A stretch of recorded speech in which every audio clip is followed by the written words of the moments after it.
Ladies and gentlemen, welcome to the Drew Deeks channel.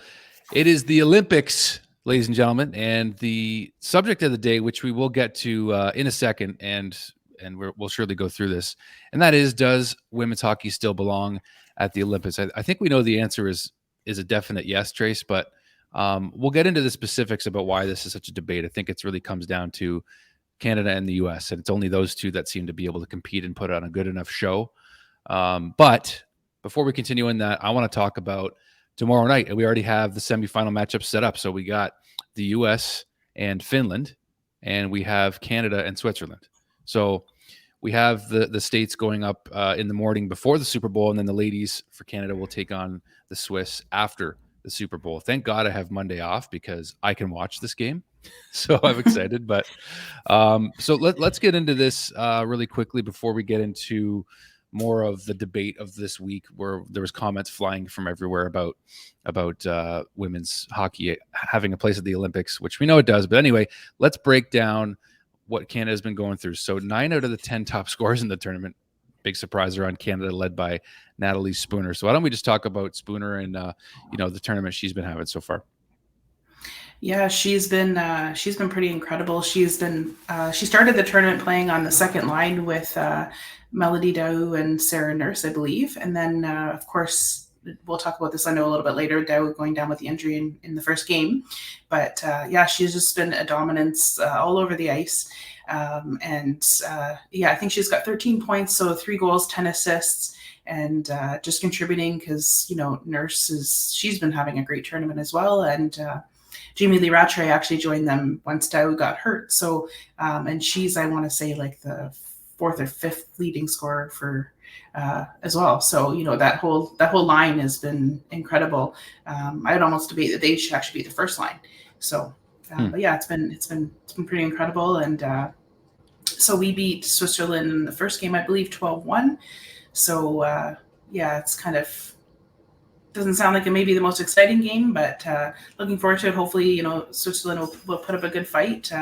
They put up a good fight in the World Championships back in the summer, and they made it to the semifinals actually as well. I forget if they must have played the U.S. because I don't think we played them, but maybe we did. I forget. But anyways, looking forward to the semis tomorrow, and then the hopeful eventual gold medal game, which is fingers crossed going to be Canada and the U.S. again, right? So. Like that, yeah, that never gets old. I mean, I think that we can all argue that. Now, one thing I want to look at it from the game the other day against Sweden, where Canada obviously dominated. What was it, 11-0? Was 11-0? They shut them out. Yeah, they did. Yeah. So I felt bad for Sweden because that's why I want to show you this little highlight. From the game, which basically was a goal that I'm looking at the defensive structure for Sweden, and I'm like, they left Marie-Philippe Poulin like all by herself at the bottom, and when she realized that there was no defender coming to challenge her, she's just like, all right, I'm just gonna make a play here, and it looked all too easy for them. So I just want to show this really quickly here. So let's take a look at this, and as I'm gearing this up, I mean, like, do you kind of feel sorry for teams when this is happening, when Canada's just steamrolling them, or how do you feel about that?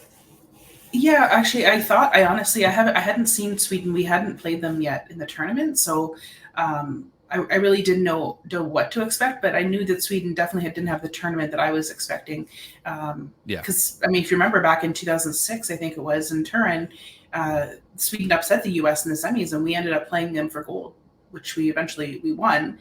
But so I was definitely expecting a lot more. I don't know what's happened to Sweden over the last 10, 15 years. I haven't really followed them too closely, but definitely thought it was going to be a tighter game than that. I think it was 4-0 after the first, and then 9-0 after the second, and then I'm guessing I actually couldn't watch the third. I had to go to work, but they only got 2 goals, so I'm guessing Canada kind of settled it down a little bit and maybe just practiced on a few things, but.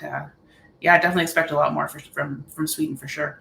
Well, let's take a look at this play, because as you'll see, number 29, we kind of went over this before we started, but just take a look at this play here. The backhand in, set cross ice.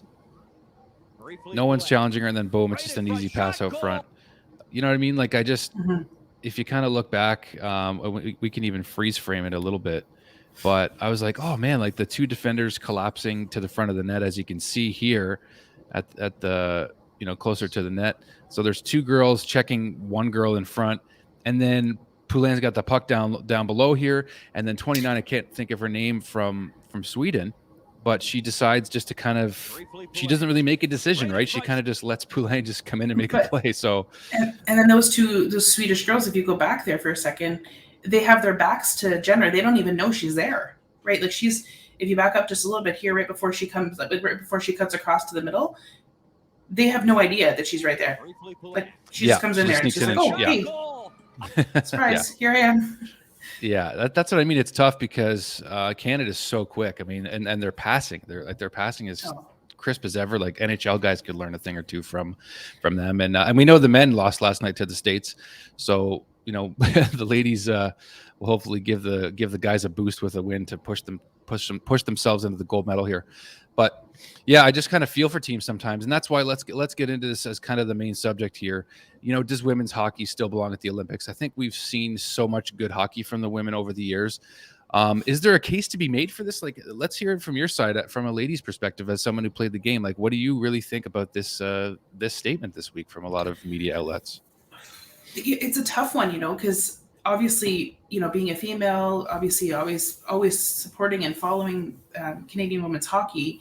Of course, I think it belongs there, but yeah, it's difficult to really defend it because you've got only really two teams. There's 10. This is the first time in the Olympics they've had 10 teams, and really there's only two teams. That's how it seems, anyways. And so you wonder. Team Canada's been together for who knows how long, since before August. They were supposed to be playing in April in the World Championship. So they've been together for probably the better part of almost a year, right? Maybe not always centralized, but for the last while, probably since August, they were playing in Calgary. They've been centralized because that's where they were quarantining and that before they left to go over to Beijing. But you wonder, is it like, do they not have the finances to put together a good team? Do they not have the training when the kids are coming up? Like there's a couple of different factors that you have to look at in those countries. And I don't know if it's a population thing, because a lot of those countries have way more people than Canada, right? So there's got to be, you think of places like China, and it's like, how many millions of people are there, and you can't get 20 quality women hockey players, right? But they don't have that same mentality, I guess, about hockey that we do. It's just always been in our blood as Canadians and Americans to to train to be the best. And so yeah, we don't really know exactly, unless we talk to another country, like a GM or something from another country's team, and find out, what does your training look like? What does before the Olympics, what does that look like for you guys? Why are you not able to keep up with the best teams in the world? And so it'd be interesting, I guess, to actually reach out to somebody from one of the other countries, like even like Sweden or Finland, because they would probably be the closest to competing with Canada or the US. So I'm actually curious to see the US play Finland, because they actually only beat them 5-2 in the round robin. The US beat Finland, I think, in their first game. And we ended up beating Finland, I think, 11-0 in the round robin. So it'd be interesting to see, how that game goes. But yeah, that's kind of just my thoughts on. Of course, I want to see them always at the Olympics, because this is what they live and train for, right? So to take that away from them after they've already lost their women's hockey league over here in North America. So it would kill me for them to take it away, and for them too, right? All the years and training and effort that they've put in to see that fall by the wayside would be a shame, for sure.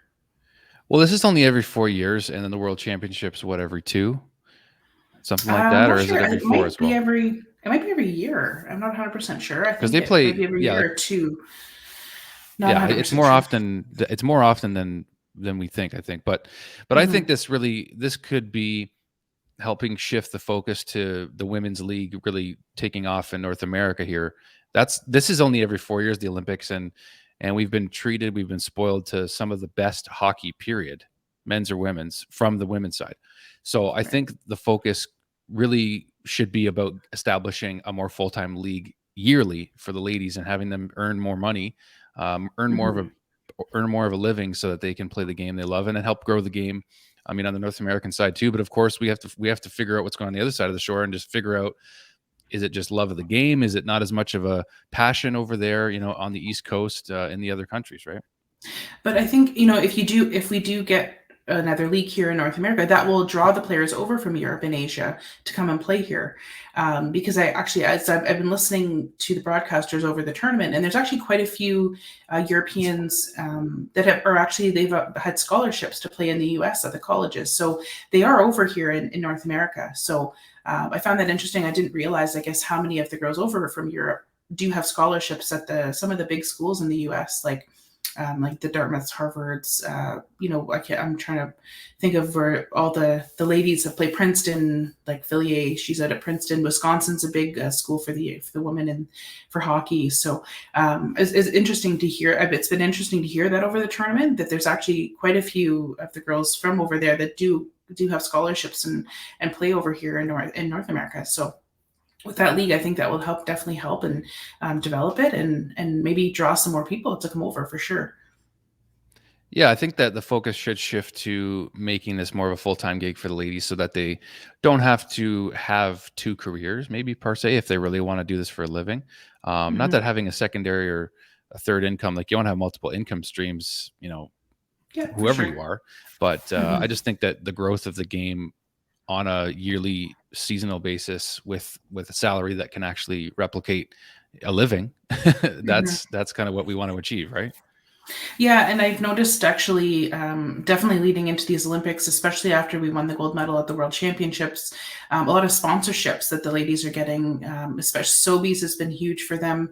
I follow a lot of the girls from Team Canada on Instagram, and a lot of them are being sponsored by these big companies now. So that's obviously a revenue stream for them, and that will hopefully help them, allow them to focus on their game and maybe not have to have a second job, right? Something that I don't think was possible before, because, you always hear, like former player from Canada, like Megan Augusta, she's actually a police officer out in, I think she's out in Vancouver.